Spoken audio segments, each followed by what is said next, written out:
Hey everybody, I wanted to give you a quick tour of the garden. There is the Muscovitch tomato hoop house that is still producing very much. I actually picked a bunch of tomatoes yesterday. That hoop house over there has the green zebra tomatoes, but I'm going to be dismantling that because they're about at their end, and I need to build a hoop house up at my sister's house who has full sun in the winter. So I'll just give you a quick tour of what's going on right now. We're in the Pacific Northwest for those of you who are new. As you can see, we are surrounded by trees.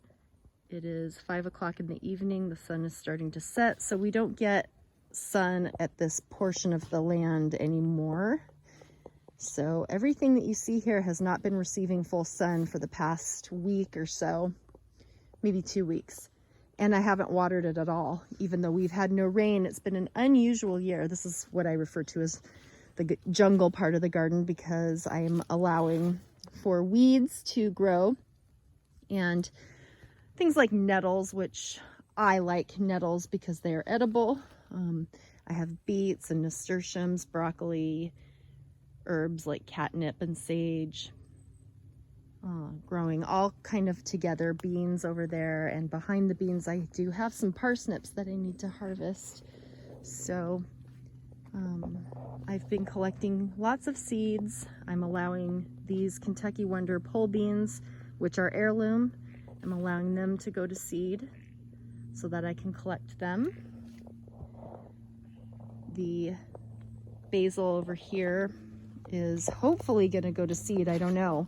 It may not because it's about to rain and I don't see these drying up too much yet, but we'll see. Coriander, I can harvest those. So I'm letting the giant sunflowers, they're drooping now. So I'm letting those dry out and I will collect the seeds from those. We will eat them, give them to our chickens. The dahlias are thriving, as you can see. So let's go down here. If you follow me on Instagram, you will see a very long story similar to what I'm posting here, but you can also see a lot of other stuff that's going on. So I found these this morning, which I had not known were even there. I kind of forgot about that little cucumber plant. And this pumpkin we will harvest before the first frost. So keeping an eye on the frost date. It's a beautiful Fimbriata Dahlia. I'm not exactly sure of the exact variety, but it's very lovely. Ooh, just bumped my head on Mr. Owl. So these sunflowers here, as you can see, are drying out. I also found some acorn squash, which was a nice surprise. So what you see right here, I mean, it's a little messy, but I'm laying cardboard down, and this is what I'm going to be doing for the entirety of the garden. As soon as, you know, things are just kind of yucky up here, it's pretty much winter, maybe late fall. Nothing's growing, so I'll be laying cardboard down everywhere. And on top of that, laying down straw, leaf mold, and in the spring when I start to garden again, we will be able to add compost to the top of that and plant our new spring garden. So this was my potato patch right here. I harvested those a while back and I planted a cover crop there. So I haven't decided what I'm going to plant there, but here's our compost, and I'm going to be sharing with you some composting tricks. So I just don't want to buy topsoil anymore. There's no need for it. I mean, I barely bought any this year anyway. Just another view of the garden. It's so pretty. This is just like my little fairy garden. Even the zinnias have been doing great.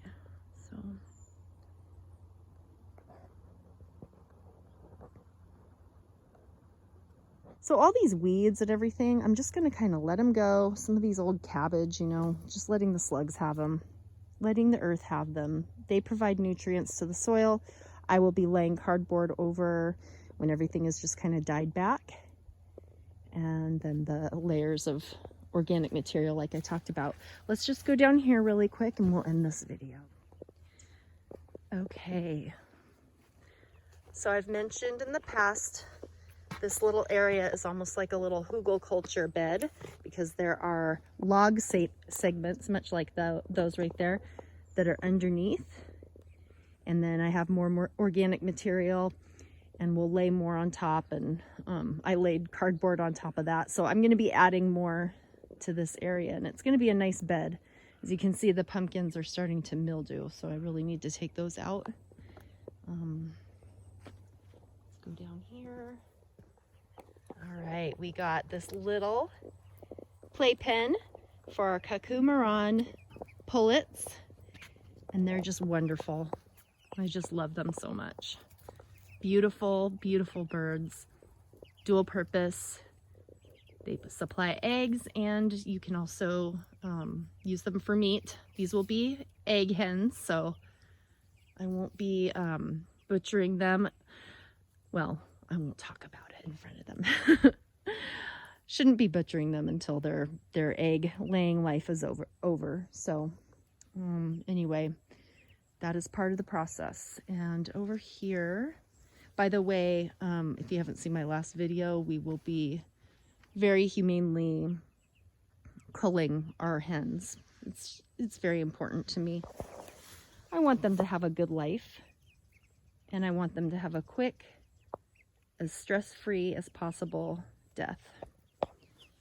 So over here, I've been building a very unorthodox chicken house. Those of you who are builders are probably going to be cringing, but let me tell you, it is sturdy. I have a few more